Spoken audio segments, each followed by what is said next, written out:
कुखुराले पनि अन्डा पार्यो होला यो चाबी धरि निकाल्दैन आफै बिमारी मान्छे केटाकेटीहरूले गर्दैन हो जहिले फोन खेलाएर बस्छ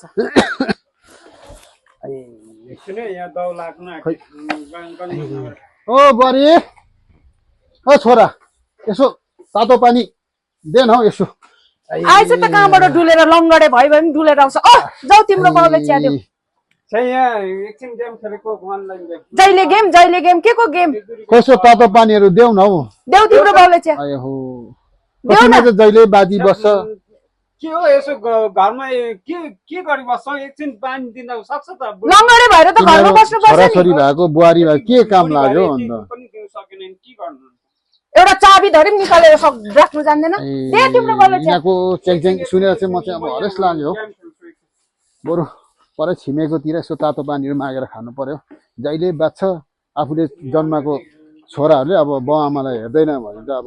जहिलेको च्याङ आमा त्यस्तै बाउ त्यस्तै गाउँ डुल्छ लङ्गडे भइ पनि ल बाउ पनि कहाँ खेल्नु अब उयो के रे अहो दाजु छैन हौ बाउ त अहिले निस्केर जानु भयो बाउ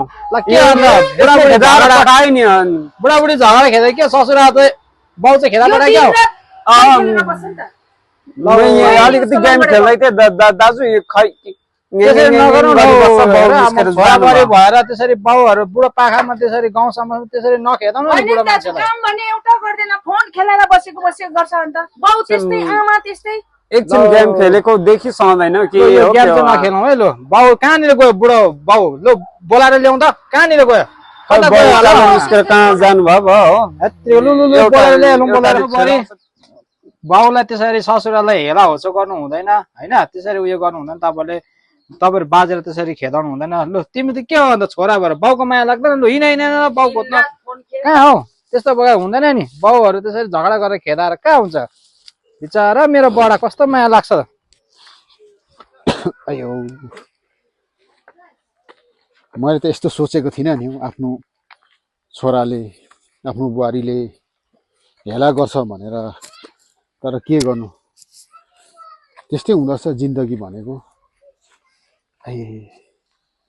सर हमारा सिक्किम कैसा लगा आपको? बाप रे ये सिक्किम में इतना अच्छा लगा ना कसम से झूठ नहीं बोल रहा हूँ बहुत अच्छा लगा मेरे और इधर का आदमी भी बहुत अच्छा है ना अच्छा? और हमारा इधर सिक्किम गवर्नमेंट है ना बहुत अच्छा है हाँ मैंने तो सुना था गवर्नमेंट बहुत अच्छा है यहाँ पर कोई थूकने कोई भी अलाउड नहीं है बोल रहा था बहुत अच्छा लगा बहुत अच्छा है सिक्किम ग्रीन सिटी है ना हाँ बढ़िया बढ़िया बहुत बढ़िया हाँ जी ऐसा अच्छा लगा ना मेरे को सिक्किम कसम से मैं 2 बार फिर आऊंगा अपना फैमिली को लेके आइए आके यहाँ का आदमी लोग भी बहुत हेल्पफुल है अच्छा है यहाँ का नमस्ते बडा अरे नमस्ते कतानिर ठुले बडा ठिकै हुन्छ एकदमै नि हो ए बडा यहाँ टुरिस्ट गाइड गर्दै अरे हेलो नमस्ते आप लोग कहाँ से आया नी जी मैं तो बाहर से आया है हाँ इधर घुमाने के लिए आया है सिक्किम कैसा लगा है बढ़िया लगा बढ़िया अच्छा लगा हमारा सिक्किम बहुत अच्छा है बहुत सुंदर है एकदम क्लीन है यहाँ पर 2-3 चीज का आपको मालूम है क्या है अभी यहाँ पर थूकने मनाही है हाँ जी सुना और प्लास्टिक का बोतल पानी पी के इधर उधर फेंकने मनाही है जी जी है ना हाँ जी और बोतल वाला जो है ना उसका मनाही है फेंकने के लिए मनाही है अब साफ सुन्दर है बहुत अच्छा भी है ठिक छ तिमीले राम्रो गर्यो त्यसरी अब हाम्रो बाहिरबाट आएको टुरिस्टहरु यसरी गाइड गरेर घुमाएको एकदमै राम्रो सबै तल एमजी मार्ग हाम्रो कता कता सबै देखाइदिनु ल घुमाउँदैछु नि राम्ररी घुमाइदिन्छु ल ल बडा कहाँ जानु भएको अहिले अब घरको छोराको यादै छ त च्याङ च्याङ च्याङ ए हजुर पानी माग्न त दिँदैन अब बाउलाई आफ्नै छोराको जन्म अब के गर्नु अब ल हुन्छ बडा लु म गएको ल okay nice to meet you same to you sir okay अन्त कस्तो हो तिमी पनि अन्त बुहारीको कुरा सुनेर बाउलाई त्यसरी हेला होचो गरेर त्यसरी खेदाउने हो त्यसो गर्नु हुँदैन नि हो बुहारी गर्न आउँदै थियो बाबा पनि अन्त कहाँ तिम्रो त बाउ होइन अन्त बुहारीले जेसुकै बनोस् न अन्त बाउ त तिम्रो बाउ हो नि जसरी पनि हाम्रो त बाउ आमा छ त्यसरी हेला होचो गर्नु हुँदैन नि बाउलाई बुढेसकालमा कहाँ त्यस्तो गरेर हुन्छ बिचारा ऊ यहाँ हुनु रहेछ नमस्ते बडा म त तपाईँलाई खोज्दै आएको ऊ छोरा परे डाङ्ना डुङ्डुङ गर्दो रहेछ र तपाईँ त घरबाट निस्केर गयो भनेर खोज्दै खोज्दा ऊ छोरा पनि के भनौँ यस्तो छोरा अब आफैले जन्माएको छोराले नै आफ्नो बाउ आमालाई यसरी हेला गर्छ बुहारीको कुरा सुन्छ पहिला यत्रो जन्मायो हुर्कायो बढायो त्यही त बडा अब बाउ आमालाई पनि माया गर्दैन भने के यसको अनुहार हेर्नु होइन नि त्यसो गरेर हुँदैन म साह्रो हरेस लागेको चाहिँ म साह्रो टेन्सन भएर चाहिँ म निस्किएको घरबाट होइन जाउँ बडा हुँदैन त्यस्तो होइन नि अब के गर्नु अब भोलि यिनीहरू बाछा च्याङच्याङ मर्छ हो यस्तो हुँदैन नि त्यस्तो भनेर हुँदैन नि हौ बुहारीलाई पनि सम्झाउनु त तेरो कर्तव्य हो नि त सम्झाउनु बुहारीलाई यसरी कहाँ बुढेसकालमा हेर बिचरा हाम्रो बडालाई यसरी पानी झरीतिरो यसो नानी यसो चाहिँ कहिले गर्नु हुँदैन है बाउ आमालाई तिमीहरूले चाहिँ ल भोलि तिमीहरू आफ्नो ठुलो बुढाबुढी भएपछि बाउ आमा हुन्छ तेरो पनि छोरा बलि यसरी हेला गरेर बाहिर खेल्यो भने कस्तो हुन्छ होइन त्यही त बडा त्यही त हो बाबा माइन्ड नगर्नु ल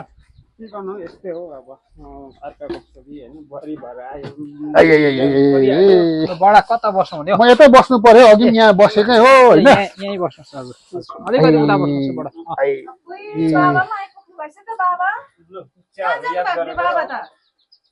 बडा पनि खानुहोस् अघि माग्दै थियो सुत्दै हिँड्नु भयो कहाँ बडा त अन्त तपाईँहरू झगडा गर्यो भने अन्त माथि रिसेर डाँडामा बसिराख्नु भयो बिचरा बाबा कति भिजेछ ल्याइस त आऊ तिमीले त अब के भन्नु अब हुन्छ ठिकै छ हेलो नमस्ते म पवन सुको तर्फबाट यस भिडियो मार्फत है यो मेसेज छिराइरहेको छु र यो मेसेज चाहिँ कस्तो खालको छ भन्दा चाहिँ हाम्रो गाउँ घर समाजमा चाहिँ क्या छोरा बुहारीहरूले है आफ्नो सासू ससुरालाई चाहिँ एउटा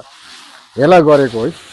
हामीले यो विषयमा हामीले भिडियो बनाएको छौँ र एक्चुअलीमा चाहिँ यो भिडियो चाहिँ हामीले है त्यसरी हेला नगरोस् है नगर्नु भनेर चाहिँ हामीले एउटा भिडियो हजुरको माझमा लिएको छौँ है र यो भिडियोले कसैको जीवनमा मेल खायो भने हामी सम्पूर्ण दर्शकबिनहरूलाई पनि माफी माग्न चाहन्छौँ र मेरो यो भिडियोको कन्टेन्ट कस्तो लाग्यो कन्सेप्ट कस्तो लाग्यो तपाईँलाई मन परेन जति सक्दो सेयर लाइक कमेन्ट गरिदिनु भने म आशा राख्न चाहन्छु थ्याङ्क यू